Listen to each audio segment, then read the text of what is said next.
कहानी शुरू होते ही हम जे और उसके छोटे से खुशहाल और सुखी परिवार को देखते हैं, जिनमें उसकी वाइफ और सुंदर सी बेटियां शामिल हैं। जे ने कुछ समय के लिए बाहर जाने का इरादा बनाया, लेकिन ये बात उसके परिवार वालों को अच्छी नहीं लगती। लेकिन वो प्रॉमिस करता है कि इसके बाद से वो अपने परिवार को और ज्यादा समय देगा। इस वक्त हम एक अनजान आदमी को जय के घर के बाहर देखते हैं, जो कि खिड़की से जय के परिवार वालों को झांक के देख रहा है। जय को भी घर के बाहर किसी के कदमों की हल्की सी आहट सुनाई देती है, लेकिन वो उस पर ज्यादा ध्यान नहीं देता। कुछ देर बाद जय नोटिस करता है कि घर का दरवाजा खुला हुआ था, जबकि अभी थोड़ी देर पहले ही दरवाजा बंद था। जय ने सोचा कि आखिर ये कैसे हुआ, तो उसे समझ आ गई कि उनके घर में कोई चोर घुस आया है। और तभी उसके कानों में अपनी पत्नी की जोरदार चीख सुनाई देती है। जय फौरन भागकर किचन में जाता है और देखता है कि उसकी पत्नी बेहोश हालत में पड़ी थी और उसका खून भी बह रहा था। अब ये एक चाकू उठाकर अपनी एक सुंदर सी बेटी को लेने जाता है, जो कि बेड के नीचे छुपी हुई थी। जय उस बेटी को बाहर आने को बोलता है, लेकिन तभी पीछे से वो चोर आके जय को बेहोश कर देता है। इसके बाद जब जय होश में आता है तो उसका चेहरा एक कपड़े से ढका हुआ होता है। उसको हटाकर जय देखता है कि वो किसी के बेसमेंट में आ गया था। उसका एक हाथ हथकड़ी से बंधा हुआ था और उसे इस रूम में अपने अलावा 3 और लोग भी ऐसे ही फंसे हुए दिखाई देते हैं, जिनमें से एक लड़की थी और 2 मर्द थे। लड़की का नाम केट और मर्दों में से एक सिक्योरिटी गार्ड था, जिसका नाम एडम, और दूसरे आदमी का नाम पॉल था। ये चारों एक दूसरे को नहीं जानते। पॉल पर उस किडनैपर ने बहुत ज्यादा जुल्म किया हुआ था। उसने पॉल के शरीर का चमड़ा निकाल दिया था और उसके मुंह पे भी टांके लगा के सिलाई कर दिए थे, जिससे न तो वो बोल पा रहा था और न ही हिल पा रहा था। जैक केट और एडम से पूछता है कि उन्हें किसने और क्यों किडनैप किया है, लेकिन दोनों को कुछ भी नहीं पता था। वो बस ये जानते हैं कि किडनैपर उन्हें टॉर्चर करना चाहता है। जय ऊंचा ऊंचा चीखने चिल्लाने लगता है कि उसने अपनी जिंदगी में कभी कोई गलत काम नहीं किया है, वो ये डिजर्व नहीं करता। कुछ घंटों बाद यहाँ की लाइट बंद होकर चालू होती है। असल में इस चीज का इशारा था कि किडनैपर इस तरफ आ रहा है। किडनैपर यहाँ आकर दरवाजे में से उनके लिए गोश्त का टुकड़ा अंदर फेंक देता है, जिसे केट तुरंत से उठा लेती है और इसके हिस्से करके उन्हें एडम और जय की तरफ फेंक देती है। जय ये टुकड़ा खाने से साफ मना कर देता है, क्योंकि वो गोश्त नहीं खाता है। लेकिन जब एडम और केट उसे बताते हैं कि उन्हें यहाँ खाने के लिए सिर्फ यही मिलने वाला है और ये भी पॉल को जिंदा रखने के लिए, किडनैपर उसे इंजेक्शन देता है। अब जय अपना दिमाग दौड़ाने लगता है। वो किसी भी तरह इस जगह से भागने का सोचना शुरू करता है। वहीं कैट और एडम पहले ही अपनी सारी हिम्मत हार चुके थे। जय हिम्मत करके अपने नाखून से दीवार को कुतरना शुरू कर देता है, लेकिन इसमें से उसका अपना एक नाखून ही निकल जाता है, जिससे जय को बहुत तकलीफ महसूस होती है और उसे समझ आता है कि यहाँ से बाहर जाने का सिर्फ एक ही रास्ता है और वो है मेन दरवाजा। जय यहाँ की जमीन भी खोदने की कोशिश करता है, जिसमें उसे एक हड्डी मिलती है और एक इंसानी खोपड़ी मिलती है।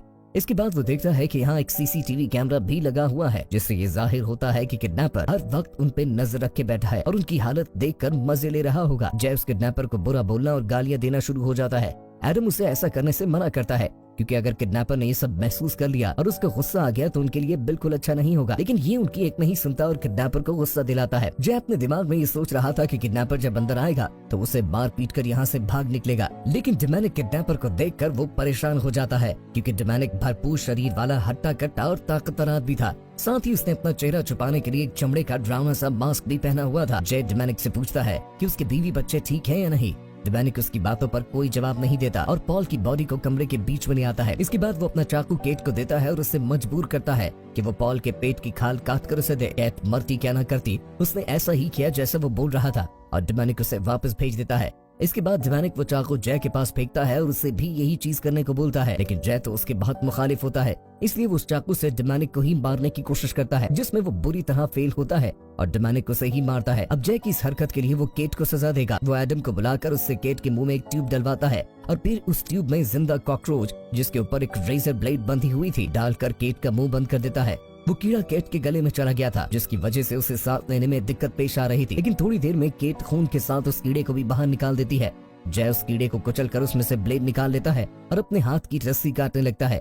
एडम उसे मना करता है कि वो ऐसा न करे, वरना उन्हें और भी भयानक सजा मिलेगी, लेकिन ये उसकी नहीं सुनता और अपने हाथ की रस्सी काट देता है। फिर जब डोमिनिक अंदर आता है तो जय उसे एक जोरदार धक्का देकर उस कमरे से बाहर निकल जाता है, लेकिन उसको घर से बाहर जाने के सभी रास्ते बंद मिलते हैं। वो एक एसी वेंट में चढ़कर उसमें रेंगने लगता है, लेकिन वो जय के वजन के कारण टूट जाती है और जय को जब होश आता है तो वो फिर से उसी बेसमेंट के अंदर था और डोमिनिक ने इस बार उसके हाथ एक मोटी चेन से बांध दिए थे।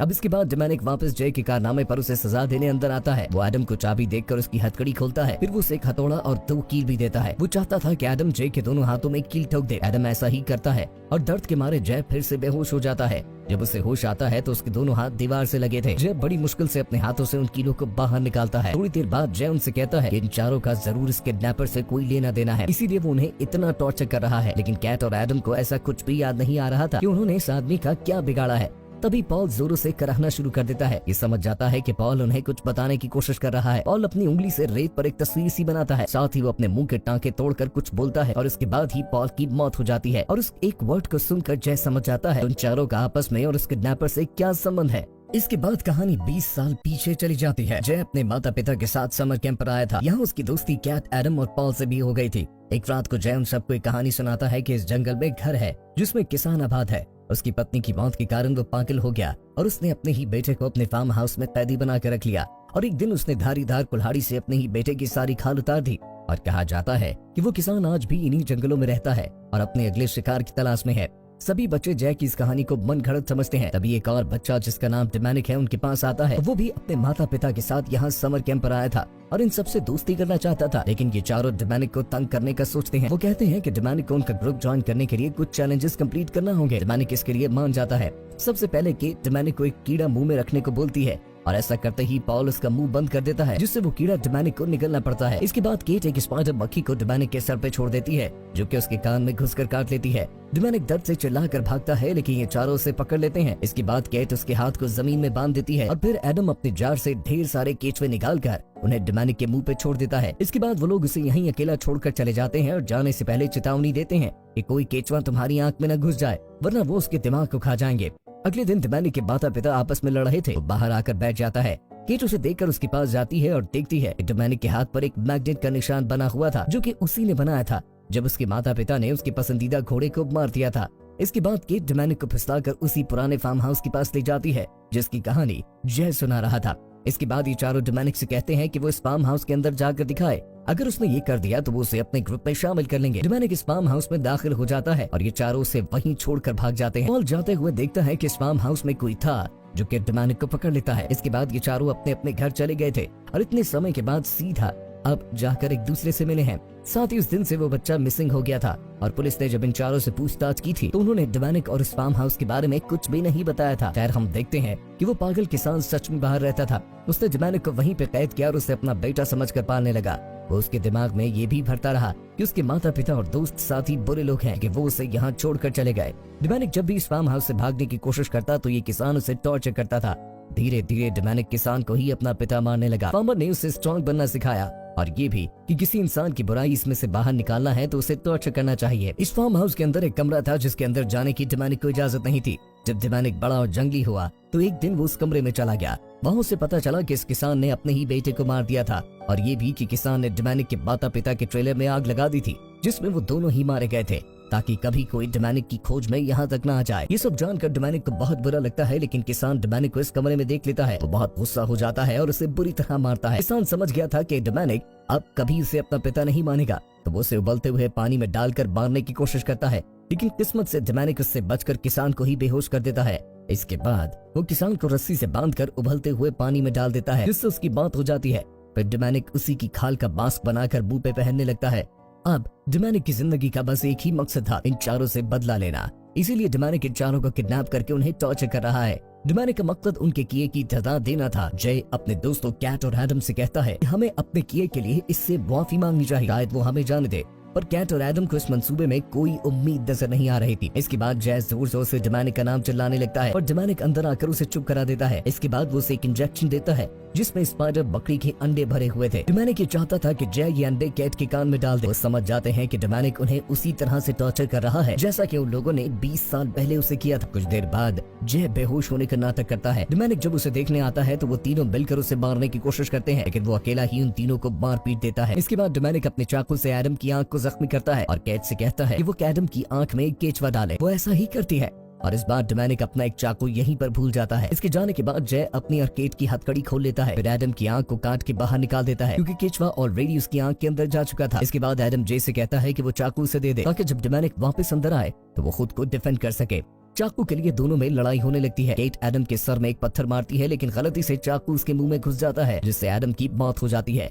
इसके बाद केट सारे इल्जाम जय और खुद पर लगाने लगती है, क्योंकि वो लोग ही डोमिनिक को इस फार्म हाउस में छोड़ कर आए थे और फिर उन्होंने पुलिस को भी कुछ नहीं बताया। अभी डोमिनिक यहाँ आकर केट से चाकू छीन लेता है, लेकिन अब जय डोमिनिक से माफी मांगता है। उन्होंने इसके साथ बचपन में जो कुछ भी किया उसके लिए। डोमिनिक जय की चिकनी चुपड़ी बातों में आ जाता है। जय उसका मास्क निकाल देता है और उसके हाथ से चाकू भी ले लेता है। लेकिन फिर भी डोमिनिक केट का गला दबाकर उसे मारने लगता है और ये देखकर जय उसे स्टेप करने की कोशिश करता है, लेकिन गलती से चाकू केट को ही लग जाता है और उसके मुंह के अंदर से ढेर सारी मकड़ियां भी निकलती हैं, जो कि उन्हीं अंडों से निकली थी। डोमिनिक उस चाकू से केट को चीर कर उसे मार देता है। इस सब में जय यहाँ से भाग निकलता है, लेकिन फार्म हाउस से बाहर जाने का रास्ता उसे नहीं मिल रहा था। डोमिनिक उसे पकड़ कर पीट देता है। इसके बाद वो जय को भी उसी पूल में डुबाने की कोशिश करता है, लेकिन जय उसके मुंह पर एक हैंडल मार देता है। काफी देर लड़ने के बाद जय उस फार्म हाउस से भाग निकलता है, लेकिन डोमिनिक उसका पीछा करते हुए एक जंगल में भी आ जाता है। डोमिनिक उसका गला दबाकर उसे मारने लगता है, लेकिन जय डोमिनिक की कमर में ही चाकू घुसा देता है और उसकी मौत हो जाती है। जय पास के पुलिस स्टेशन में जाता है। पुलिस जय को उसके घर ले जाके छोड़ देती है, जहां उसकी पत्नी और बच्चे उसकी राह देख रहे थे। इसके बाद कहानी 10 साल आगे जाती है। जय की दोनों बेटियां बड़ी हो गई थी और इसी जंगल में अपने बॉयफ्रेंड्स के साथ छुट्टियां मनाने आई थी। उनकी बातों से हमें पता चलता है कि पुलिस को डोमिनिक की लाश नहीं मिली थी, जिसका मतलब है वो अभी भी जिंदा हो सकता है। और अचानक ही डोमिनिक पीछे से आकर उन पर अटैक कर देता है और ये मूवी यहीं पर खत्म हो जाती है। तो दोस्तों, आपको ये मूवी कैसी लगी कमेंट करके जरूर बताएं, और ये भी कि मूवी में असली विलन कौन था।